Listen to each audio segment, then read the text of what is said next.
திரு amber Perunthirukkoyil தான்ங்களா. திருஞான சம்பந்தமூர்த்தி நாயனார் 3ஆம் திருமுறை.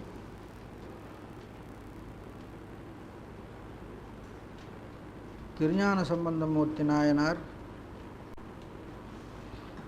திருநாவுக்கரசு நாயனார் இவங்கெல்லாம் திருப்புகலூரில் தங்கியிருந்தாங்க.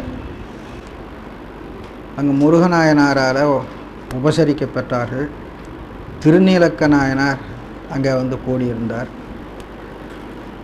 அதை விட்டு புறப்படுற பொழுது முருகநாயனார் அங்கேயே இருக்க சொல்லிட்டு மற்றவர்கள் அவங்கவுங்க இடத்துக்கு அனுப்பிச்சிட்டு திருஞான சம்பந்தமூர்த்தி நாயனாரும் திருநாவுக்கரசு நாயனாரும் தல யாத்திரையாக புறப்படுகிறார்கள்.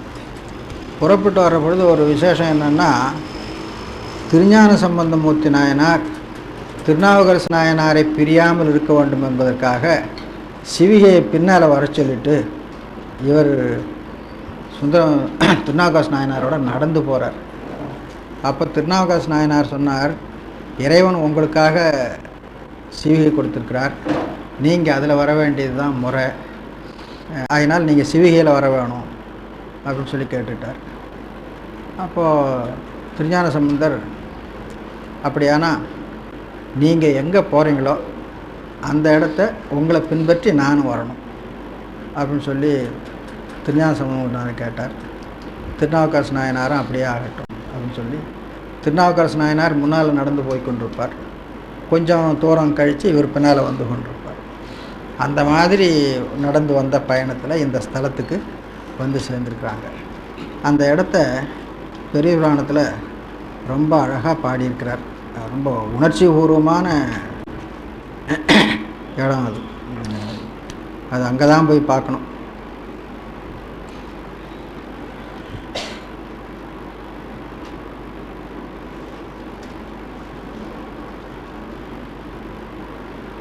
அந்த இடம் ரொம்ப அருமையாக இருக்குது.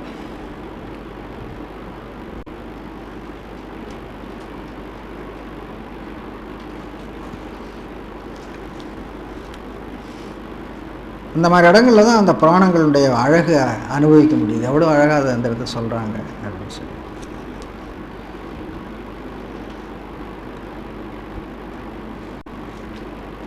சரி, பாடலுக்கு போ.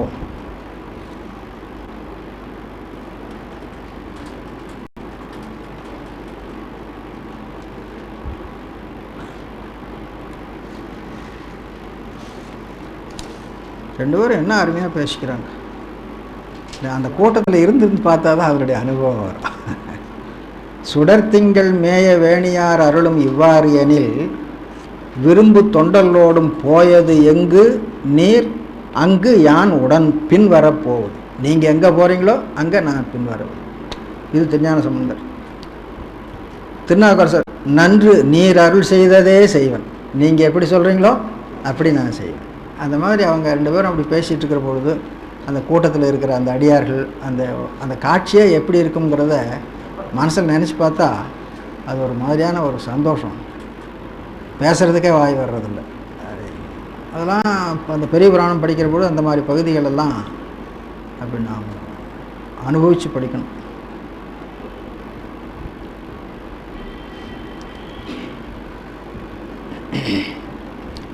ரெண்டு பேரும் ஒன்றா போகணும்னு ஆசைப்பட்டிருக்கார். இவர் வயசில் பெரியவர், அவரோட நாம் நடந்து போகணும் அப்படின்னு. கடற்காழி அண்ணலார் திருநாவுக்கரசர் தம் அருகு விட்டு அகலாதே வண்ண நித்தில சிவிகையும் பின்வர வழிகொட. எல்லாம் பின்னால் வாங்கய்யா அப்படின்ட்டு திருநாவுக்கரசரோட அவர் நடந்து போகிறார். அப்போ திருநாவுக்கரசர் பார்க்குறார், பெருமான் உங்களுக்கு கொடுத்ததாச்சு, அவர் சொன்னபடி நீங்கள் அதில் வரணுமே, அதை விட்டுட்டு நீங்கள் தனியாக வரக்கூடாது.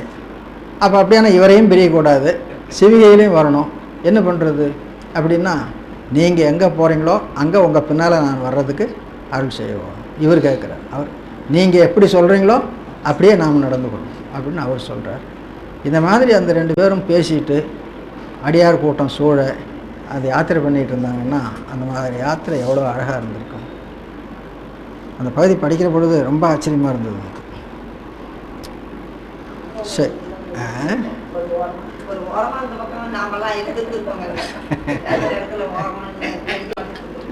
அந்த அந்த புண்ணியத்தில் தான் இப்போ அதை படிச்சுக்கிட்டு இருக்கிறோம்.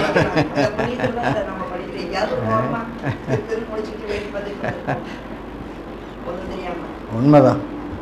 ஏதாவது ஒரு விதமான புண்ணியம் இல்லாவிட்டால் இதிலெல்லாம் வந்து தலையிட முடியாது. இத்தனை பேர் இருக்கிறாங்க, எல்லாரும் வர முடியலை வருங்க. இப்போ நாம் மட்டும் இதில் வரணும்னா அதுக்கு ஏதாவது ஒரு காரணம் இருக்கு. சரிங்க, பதிகத்துக்கு போகலாங்க. இந்த பதி சோமாசுநாயனார் அவதரித்த தலம். இது மாடக்கோயிலை உடையது. கோச்செங்கட் சோழ நாயனாரால் திருப்பணி செய்யப்பட்டது. அரிசிலாற்றின் வடகரையில் உள்ள தலமாக இது அமைந்திருக்கிறது. பாருங்க, எரிதர அனல் கையில் ஏந்தி. இதுக்கெல்லாம் நாம் பல முறை பதிகம் படிச்சிட்டோம், அர்த்தமெல்லாம் வேண்டியதில்லைங்க. எரிதர அனல் கையில் ஏந்தி எல்லியில், எல்லினா ராத்திரி பொழுதுன்னு அர்த்தம். ஒன்று ஞாபகம் வச்சுங்க, எல் என்ற ஒரு சொல்லுக்கு ஒளி என்றும் பொருள் உண்டு. எல்லி என்று வரும்போது அது இரவு என்றும் பொருள் உண்டு. அது வேறுபாடு தெரிஞ்சுக்கணும். எல்லியில் நரிதிரி காணிடை நட்டம் ஆடுவர் அரிசிலம் பொறுபுனல் அம்பர் மாநகர். அம்பர் அந்த நகரத்துக்கு பேர். கோயில் பெருங்கோயில், அப்படி இளங்கோயில்ங்கிற மாதிரி பெருங்கோயில் அப்படின்னு சொல்லி.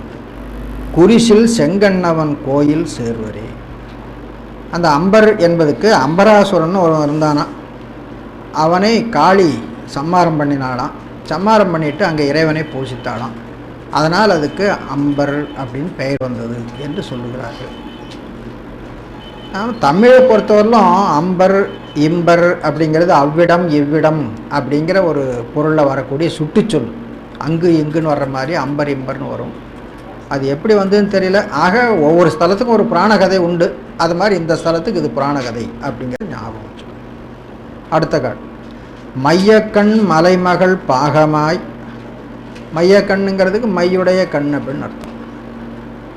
இருள் கையதோர் கனலெறி கனல ஆடுவர் ஐய நன் பொறு புனல் அம்பர். ஐயங்கிற சொல்லு அழகியன்னு அர்த்தம். ஐ என்ற ஓரெழுத்து மொழிக்கு தமிழில் பல பொருள் உண்டுங்க. அதில் அழகுன்னு ஒரு பொருள். அது எச்சப்படுற பொழுது ஐய என்று வரும். ஐய நன் பொறு புனல் அம்பர் செம்பியர் செய்ய கண் இறை செய்த கோயில் சேர். செங்கட் சோழ நாயனார். செம்பியர் என்பது சோழ மரபுக்கு ஒரு பெயர்.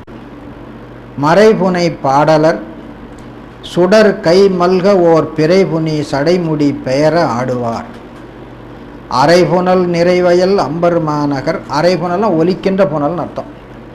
இறைபுனை எழில்வளர் இடமதென்பது. இறை அரசன் அப்படிங்கிற பொருளில் வந்து இங்கே கோச்செங்கட் சோழ நாயனாரை குறிக்கிறது. இரவு மல்கு இளமதி சூடி ஈடு உயர் பரவ மல்கு அருமறை பாடி ஆடுவர். ஈடு உயர் அருமறை, ஈடும் உயர்வும் உடைய அருமறை என்று. ஈடு என்பது இப்போ ஈடு இணை இல்லாதேன்னு ஒப்புங்கிற பொருள் சொல்கிறோம். அந்த மாதிரி பொருள் இல்லைங்க. ஆன்மாவுக்கு வேண்டிய பொருள்களையெல்லாம் இட்டு வைத்ததாகிய மறை, அதுதான் ஈடு அப்படின்னு பேர். அதாவது நம்ம பொருள் நிறைய சம்பாதிக்கிறோம், பிற்காலத்தில் உதவும் என்று ஒரு துணியில் மூட்டை கட்டி ஒரு பக்கம் வச்சிடுறோம். அதுக்கு கிழியீடு அப்படின்னு பேர்.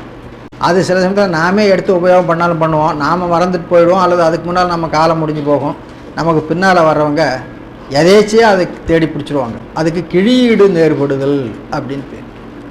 நம்ம சிவபிரகாசத்தில் கூட இது திருவைந்தெழுத்தின் ஈடு, திருவைந்தெழுத்தில் இட்டு வைக்கப்பட்ட பொருள் அப்படின்னு சொல்கிறது. அது மாதிரி ஈடு என்பது இட்டு வைத்த பொருள்களை உடையதும் மிக உயர்வானதுமாகிய மறை என்று அர்த்தம் பண்ணுவோம். ஈடு உயர் பரவ மல்கு அருமறை பாடி ஆடுவர் அரவமோடு உயர் செம்மல் அம்பர் கொம்பலர் மரவம் மல்கு எழில் நகர் மருவி வாழ்வரை. சங்கணி குழையினர் சாமம் பாடுவர் வெங்கனல் கனல் தர வீசி ஆடுவர். முன்னால் இருக்கிற வெங்கனல் என்பது, கனல் என்பது நெருப்பு, பின்னால் இருக்கிற கனல் தரல் என்பது கனகனன்னு எரியுதுன்னு சொல்கிறோம் பாருங்க, அந்த மாதிரி கனலுதல்னு தொழில். அப்போ கனல் என்ற ஒரு சொல்லே பெயர் சொல்லாகவும் வினை சொல்லாகவும் வருது. முதல்ல இருக்கிறது கனல் நெருப்பு என்ற பொருள், பின்னால் கனல் தரனா கனன்று எரிய அப்படின்னு வினை. இதெல்லாம் அந்த சொற்கள் எப்படி ஒரே வடிவத்தில் இருக்கிற சொல்லு பெயர் சொல்லாகவும் வினை சொல்லாகவும் பயன்படுத்தப்படுகிறது அப்படிங்கிறது பார்க்குறோம். வெங்கனல் கனல் தர வீசி ஆடுவர் அங்கு அணி விழவு அமர் அம்பர் மாநகர். ஒரு நகரம் என்று சொன்னால் அதுக்கு விழா சிறப்பு. அதனால் விழவு அமர் அம்பர் மாநகர், விழாவினை விரும்புகின்ற அம்பர் என்னும் பெயரை உடைய தலம். செங்கண் நல் இறை செய்த கோயில் சேர்வரே. கடல் வளர் காலினர் சுடர் கை மல்கவோர் சுழல் வளர் குளிர் புனல் சூடி ஆடுவர் அழல் வளர் மறையவர் அம்பர் பைம்பொழில் நிழல் வளர் நெடுநகர் இடமது என்பரே. காலினர் ஆடுவர், அவர்களுடைய இடம் அம்பர் அப்படின்னு எடுத்து முடிவு பண்ணி. அடுத்து இகலூர் சுடர் எரி இலங்க வீசியே பகலிடம் பலிகொள பாடி ஆடுவர். பகலிடத்தில் உச்சி போதில் தான் பிச்சைக்கு போகிறது, அதனால் பகலிடம் பலிகொள பாடி ஆடுவர். அகலிடம் மலிபுகழ் அம்பர். அகலிடம்னா உலகம் அர்த்தம். உலகத்திலே மிக்க புகழை உடைய அம்பர் என்ன ஸ்தலம். வம்பு அவிழ் புகலிடம் நெடுநகர் புகுவர் புகழும். வம்பு அவிழ் புகலிடம். வம்பு என்ற சொல்லுக்கு மனம்னு ஒரு பொருள், புதுமைன்னு ஒரு பொருள். நாள்தோறும் இறைவனுடைய திருவருளாலே புதுமைகள் நிகழ்ந்து கொண்டிருக்கின்ற தலம் வம்பவிழ் அம்பர். அப்புறம் மனம் மிக்க மலர்கள் மலர்ந்திருக்கின்ற அம்பர் என்று ரெண்டு விதமாக அர்த்தம் பண்ணலாம். வம்பு என்ற சொல்லுக்கு அப்படி ரெண்டு அர்த்தம் உண்டு. புகலிடம் நெடுநகர் புகுவர் போலுமே. எரியன மணிமுடி இலங்கை கோன் தனது. இலங்கை கோன் தன்னுடைய பன்மை உருவங்கது. அகரம் ஆறாம் வேற்றுமை பன்மை உருவு தன்னுடையனவாகிய. கரியன தடக்கைகள் அடர்த்த காலினர்.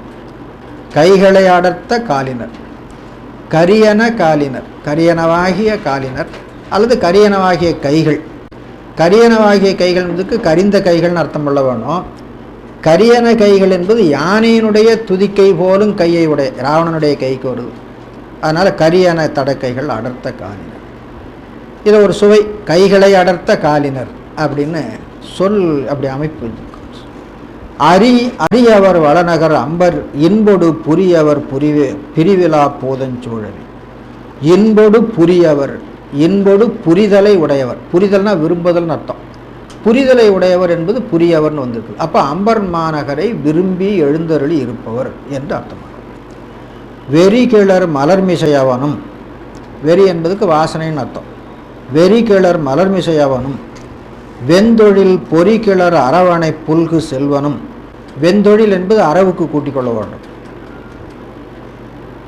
அரிகில அரியர், அறிவதற்கு அரியர் என்று அர்த்தம். அம்பர் செம்பியர் செறிகடல் இறை செய்த கோயில் சேர்வரே. வழிதலை பரிதலை அவர்கள் சமணரும் பௌத்தரும்.